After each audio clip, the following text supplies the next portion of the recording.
Monsieur le secrétaire coordonnateur du projet de réformes intégrées du secteur public, Mesdames et Messieurs les membres du comité de pilotage, distingués invités, Mesdames et Messieurs, permettez-moi tout d'abord de remercier le Premier ministre, chef du gouvernement,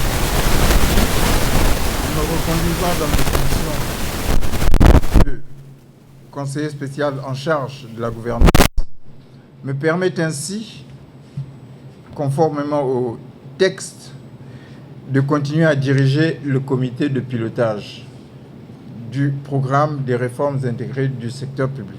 Je voudrais aussi remercier, mais très chaleureusement, les premiers, deuxième et troisième vice-présidents de ce comité qui s'impliquent fortement dans la mise en œuvre du projet des réformes intégrées du secteur public depuis le début.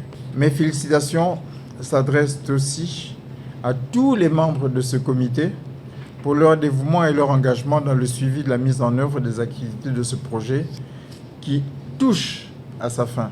Je voudrais ici tout particulièrement remercier notre partenaire, la Banque mondiale, qui ne cesse d'apporter son appui technique et financier en temps voulu à ce projet, dont je salue la présence en ces lieux. Ils sont représentés par Fabienne et Ousmane. Je voudrais les remercier très chaleureusement. Ils n'ont ménagé aucun effort pour nous accompagner tout au long du processus de restructuration du projet. À toutes les personnes ressources qui ont bien voulu se joindre à nous pour enrichir de leur expérience la présente session, je souhaite aussi la cordiale bienvenue. Mesdames et messieurs, comme vous le savez, il s'est tenu du 5 octobre au 17 décembre 2020 une mission de revue à mi-parcours de la Banque mondiale, à la suite de laquelle il nous a été recommandé, entre autres, de restructurer notre projet. Après la mise en œuvre de cette recommandation en 2021, nous pouvons nous réjouir aujourd'hui de nous retrouver afin d'apprécier pour l'année 2021 les points suivants. Le rapport d'exécution du projet ainsi que le rapport d'activité annuelle de l'audit interne et d'approuver pour l'année 2022 le plan de travail et le budget annuel et le plan de passation des marchés, fruit du processus de cette restructuration. Cette dernière s'inscrit en effet dans un contexte marqué par la mise en œuvre du Plan national de développement, PND, 2022-2026, dont les programmes et actions sont contenus dans un programme pluriannuel des actions prioritaires qui vise la maîtrise des dépenses publiques, la stabilisation et la relance de l'économie nationale. Mesdames et messieurs, nous espérons que cette 5e session du comité de pilotage du PRISP nous donnera les moyens en adéquation avec les objectifs que nous nous sommes fixés et permettra au gouvernement de poursuivre ce chantier de gouvernance. Pour ma part, je mesure à sa juste valeur l'importance que vous attachez à ce projet en tant que membre de l'organe délibérant et d'orientation stratégique. Je vous remercie d'ores et déjà pour vos interventions, que je sais très pertinentes, et je souhaite un plein succès à ces travaux. Sur ce, au nom de Monsieur le Premier ministre, chef du gouvernement, je déclare ouverte la 5e session ordinaire du comité de pilotage du PRISP. Je vous remercie. Pour couvrir donc la période qui va jusqu'à la clôture du projet, le projet de PTBA 2022-2023 qui rassemble l'expression des besoins des bénéficiaires 506 297 915 francs CFA, soit un écart négatif de 516 268 914 francs CFA. Donc le décor est planté, nous avons beaucoup de besoins, mais pas d'argent. Alors, le processus d'élaboration du PTBA, nous avons un processus qui a toujours suivi la méthodologie éprouvée les années antérieures, c'est-à-dire une planification participative et inclusive, comportant des réunions avec les parties prenantes, bouclées, qui ont été automatiquement reportées dans ce projet de PTBA. Je peux citer les projets fibre inter-administration, data center. Donc ce sont des gros projets aujourd'hui qui qui sont portés par le prisme. Et il y a l'appui aussi aux bénéficiaires, je n'ai pas tous les cités. Nous avons les activités pertinentes qui n'ont pas été entamées en 2021 et ont été réinscrites telles que le projet ITAS. Donc pour 2022, c'est l'un des gros projets aussi auquel le prisme compte vraiment faire un appui conséquent auprès du gouvernement qui a été pris en compte. D'où la présence parmi nous, Monsieur le Président du COPIL, des bénéficiaires qui ne sont pas membres du décret mais qui ont été invités par OSSON. Nous avons aussi la réduction des coûts de fonctionnement de la composante gestion du projet, qui était l'une des recommandations fortes de la Banque mondiale. Et aujourd'hui, nous sommes autour de 11 à 12% du coût de cette composante, qui est plus acceptable. Donc voici un peu le tableau récap par composante de ce projet de PTBA. Donc nous avons une première colonne qui retrace les composantes. Ensuite, nous avons les prévisions pour 2022 et 2023. Et enfin, un total.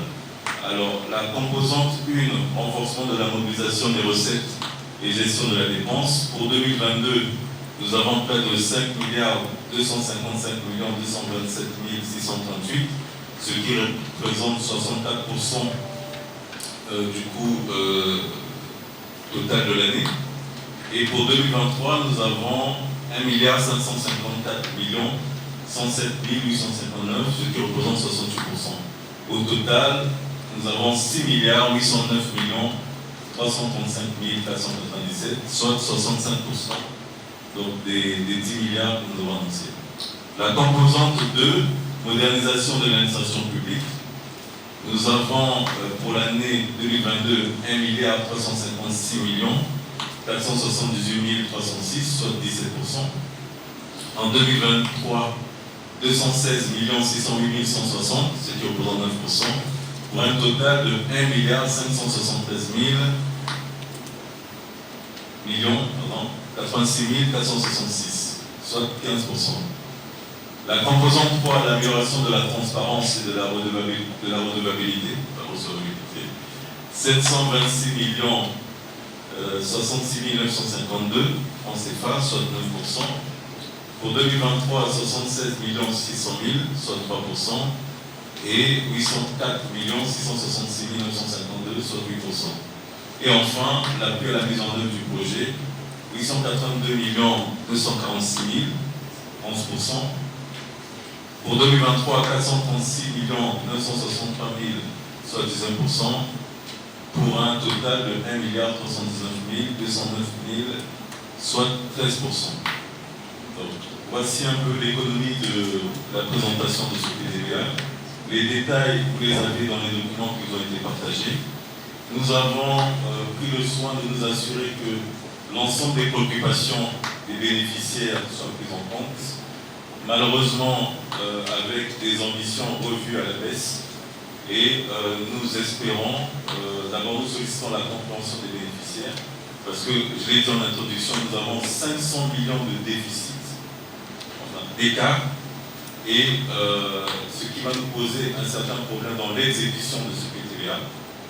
Mais nous avons voulu ici tout intégrer, mais dans l'exécution, nous allons veiller à ce que les activités proposées par les bénéficiaires soient conformes aux objectifs de développement du projet et surtout viser des voilures qui rentrent dans les ressources disponibles. Madame et Messieurs les vice-présidents du COPIL, Monsieur le coordonnateur du projet de PRISP et secrétaire de notre comité de pilotage, Mesdames et Messieurs les membres du comité de pilotage, Mesdames et Messieurs, au terme des travaux de la 5e session ordinaire du comité de pilotage du projet des réformes intégrées du secteur public, il me plaît de constater qu'après plusieurs heures d'échanges et de débats fructueux, nous en sommes arrivés aux délibérations et aux décisions que le secrétaire du comité de pilotage nous présentera dans le rapport de la session. En effet, comme nous l'avons souhaité au début de cette session, les nombreux échanges que nous avons eus ont permis de délibérer sur le rapport d'exécution du projet en 2021, le plan de travail et budget annuel et le plan de passation des marchés exercice 2022 et le rapport d'audit interne exercice 2021. L'engagement personnel de chacun de nous ont permis d'adopter un PTBA qui permettra aux structures bénéficiaires de mettre en œuvre leurs activités contenues dans les composantes et les sous-composantes du prisme. Cependant, il est patent que, devant l'ampleur des besoins, les ressources s'avèrent insuffisantes à les couvrir intégralement, d'où le gap extériorisé dans notre PTBA.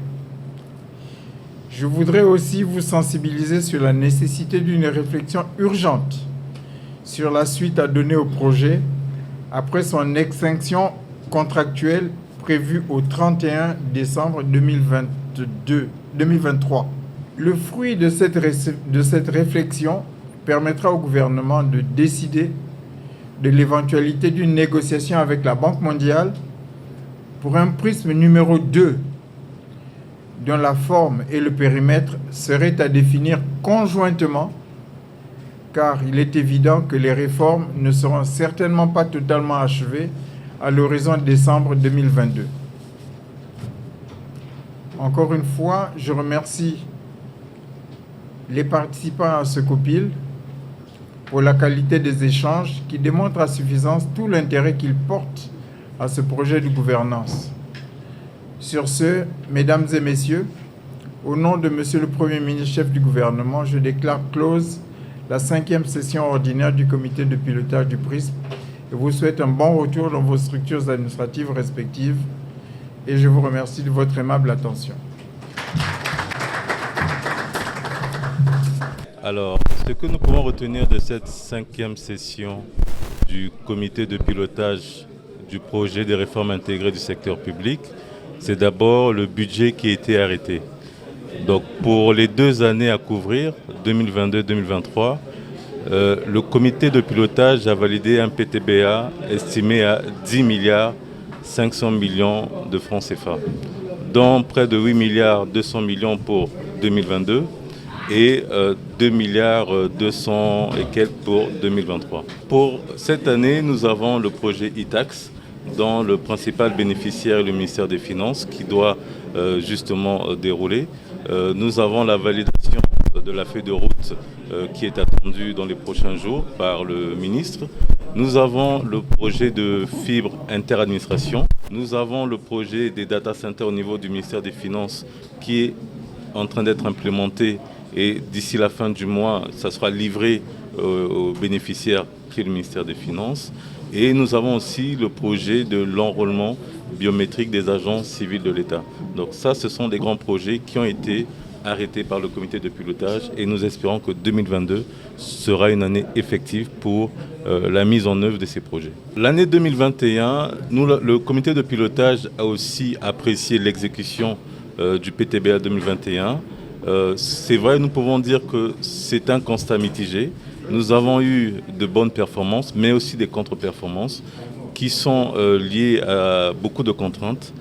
D'abord, un PTBA qui a été validé un peu en retard et le projet a connu une restructuration en cours d'année au mois de septembre, ce qui fait qu'on n'a eu que quelques mois pour pleinement exécuter ces activités. Donc voilà un peu le point sur l'exécution de 2021. Le gouvernement est en train de mener des discussions avec la Banque mondiale, qui est le partenaire financier au niveau du projet. Et le gouvernement souhaite aller vers un deuxième projet, ou en tout cas une continuité du prisme. Comme vous l'avez dit, les attentes sont grandes au niveau des populations, les enjeux sont énormes pour le gouvernement. Nous sommes dans une dynamique où la coopération avec les partenaires au développement est très bonne. Donc nous sollicitons, et le gouvernement a manifesté cet intérêt à plusieurs occasions au cours de ces discussions avec les partenaires, un appui encore multiforme, un appui encore plus dense vers l'amélioration des conditions de vie des populations, vers le renforcement de notre administration et surtout rétablir les grands équilibres macroéconomiques pour que le Congo retrouve une bonne santé économique. Bon, na lelo ezali bongo 5e session ordinaire ya comité de pilotage bakambi ya ba ministère oyo bazali bongo na kati ya lisanga wana babengaka comité de pilotage oyo etalaka makambo ya stratégie ya PRISP. Bon, lelo awa batali bongo makambo ebele, notamment makambo ya budget ya oyo PRISP esala nango na année 2022. Et puis, tout est lié plan de passation des marchés pendant le contrat ou tout ça là que PRISP l'élo décidé dans le comité de pilotage Mwango il y a 10 milliards 500 millions pour la année 2022 na 2023 comme année à souka ya PRISP. Donc en 2022 aura to kosala là 8 milliards et puis en 2023 to kosala là 2 milliards. Na yango bokangisa eloko moko c'est que tozali bongo na ba activité ya minene oyo kosala que mbula matati na biso enkita emata lisusu. Tozali bongo na makambo babengi na lopoto fibre optique inter-administration tokozwa ba site nyonso ya impôt ya Brazzaville bakozwa mayele mondele babengi digitalisation interconnexion pona baye ba mayele wana e faciliter recouvrement ya mpako mosusu ezali bongo data center ya ministère des finances data center ezali bongo bokokenelelo na ministère des finances bomona na étage ya yambo misala eza kosala makuna yali misala oyo data center ke vana pona ba maîtriser vraiment recette ya l'état ba maîtriser yango ba administration nyonso ya esquipe makama ya mbongo wana tu yali bokasi ya PRISP mosusu yali nde o bato nyonso baza kozela babengi yango sigre na lopoto sigre ezali bongo mpona modernisation ya administration publique yali eloko oyo système information oyo kopesa ke na bokoti ya moto na fonction publique na kobima na ye na fonction publique donc na retraite ezala bongo alima donc mayele wana bayeba déjà que oyo akotaki mokolo boye arubima mokolo boye et puis paye na ye pe ezoleka ndenge nini na retraite na ye pe koleka ndenge nini donc système wana oyo ministre d'état azotiango elikia ekosalama vraiment tosala nyonso pour que enrôlement biométrique so esalami système wana ezwa vraiment makanisi ya malamu année oyo et puis ya suki ezali kaka bandeko ya biso ya banque mondiale basepeli ete ndenge makambo elekani lelo tokotala prévu ekumokele na suka tokosala nini ba réforme ezali ebele et puis ba réforme ezwaka ba année ebele ce projet sili bongo tosala nini na ba réforme yango wana tolmoni ke bango bakota na ba makanisi misusu na baninga na biso ya banque mondiale soki tokozwa presque 2 pour que permettre tosilisa makanisi nyonso toza nango misala nyonso oyo etangamaki esalama mpona ba réforme ya mbula matati na biso tomekuza na comité de pilotage ya projet ya beto projet PRISP yake projet mosi ya nene projet yina ke salaka ba mambo ya ba réforme yake ba moyen ina mbula matati ke tolaka na ba administration nyonso notamment ya secteur public na yina bubu yayi ba me décider na budget ya année 2022 na 2023 na 2022 na 2023 comité de pilotage me décider na budget il y a 10 milliards 500 millions de francs CFA na yango na yina na 2022 bake salé là 8 milliards et puis na 2022 2 milliards et puis mambo akaka yake qui salo yina presque que salé là année 2022 yake mambo ya fibre optique yake mambo ya data center et puis na mambo ya recrutement système ina ya sigre ba bokila et puis na ko améliorer fichier à fonction publique c'est bien okwenda kuna na fonction publique vraiment la ba dossier yake kili donc système information que kota kuna facilement na année yai donc yake ba mambo ya nene yina comité de pilotage 5e édition qui est décidé